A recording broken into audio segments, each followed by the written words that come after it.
سلام او وخت مو په خیر. زه میلاد بارکزی یم. د وعدې سره سم نن د پی ام پی یو غوښتنلیک یا اپلیکیشن سره جوړوو. لکه چې په مخکې ویډیو کې مو وکتل، لومړی باید د پی ام آی په پاڼه کې یو اکاونټ جوړ کړو. بیا خپل اکاونټ ته دننه کیږو او کوم سرټیفیکیشن ته چې مو خوښه وي خپل غوښتنلیک سپارو چې موږ به نن د پی ام پی لپاره غوښتنلیک ډکوو. هیله ده چې ویډیو را سره تر پایه پورې وګورئ. ملګرو، په دې قدم کې موږ تاسې خپل اکاونټ ته داخل یو او په چپې خوا کې د پی ام پی سرټیفیکیشن پیدا کوو. د اپلیکیشن معلومات په حوصلې سره لولو. تاسې ګورئ چې د اپلیکیشن د ازموینې قیمتونه ذکر دي، خو د اپلیکیشن لپاره تاسې پیسې نه ورکوئ.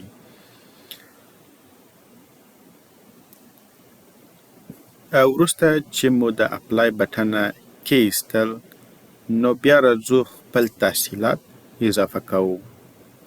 تاسې دلته ګورئ چې خپل تحصیلات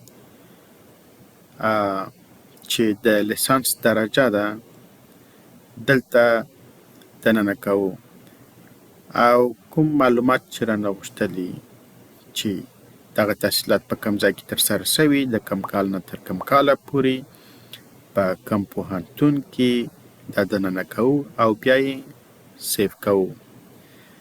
تر دې لاندې تاسې ګورئ چې د پی ام پی بل شرط چې هغه د اړوند ټریننګ ترلاسه کول دی هغه دننه کوو چې موږ د پی ام آی آنلاین ټریننګ دلته دننه کوي.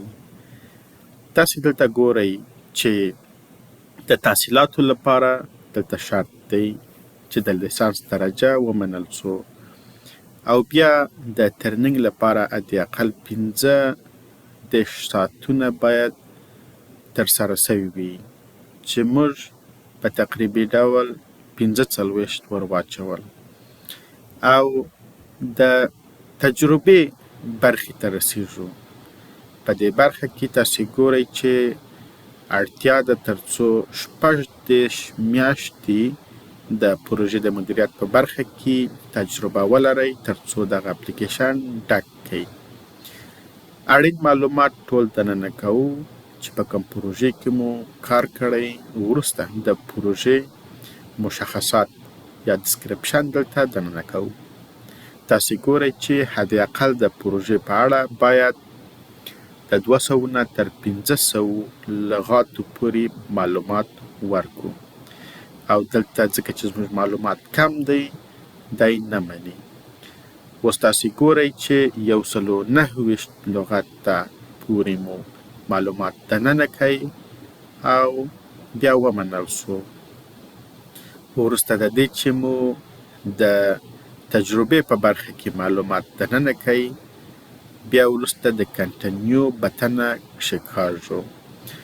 تر هغې وروسته په بل قدم کې د امتحان په اړه معلومات دننه کوو چې موږ چیرې غواړو خپل امتحان ورکړو.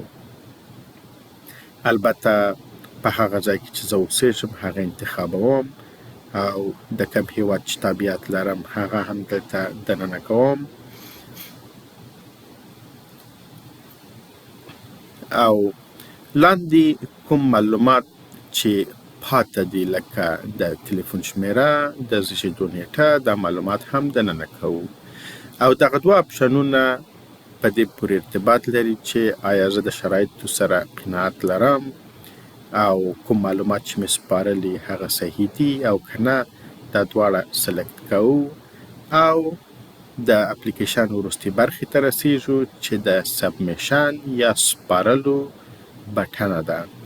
د دې بټنې په وهلو سره زموږ اپلیکیشن سپارل کیږي او بیا په تمه کیږو تر څو د پی ام آی ځواب راسي.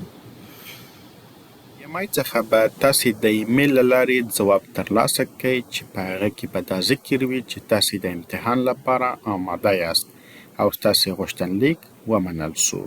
که چیرې مو منفي ځواب ترلاسه کړئ نو تاسو ته به لارښوونې په ایمیل کې سوي وي چې څرنګه هغه اسنادو ته چې دوی اړتیا لري هغه به وسپارئ. ملګرو، ستاسو سره به یوه پوښتنه پاتې وي چې د پی ام پی د غوښتنلیک لپاره باید کوم شرایط ولرو. البته موږ چې کوم اپلیکیشن ډکه کړه په هغه صورت کې وه چې تاسې د لیسانس درجه ولرئ او د هغه د پاسه د 18 میاشتو اقلاً کاري تجربه د پروژو په برخه کې ولرئ. د یادونې وړ ده چې پی ام آی 3 ډوله شرایط د پی ام پی د ازموینو لپاره اعلان کړي. زه به د الف، ب او جیم تر عنوان لاندې په 3 جلاو سلایډونو کې دا تاسو ته ولیکم. تاسې ویډیو پاوز کړئ او هغه ولولئ. تر بیا مو په خدای سپارم.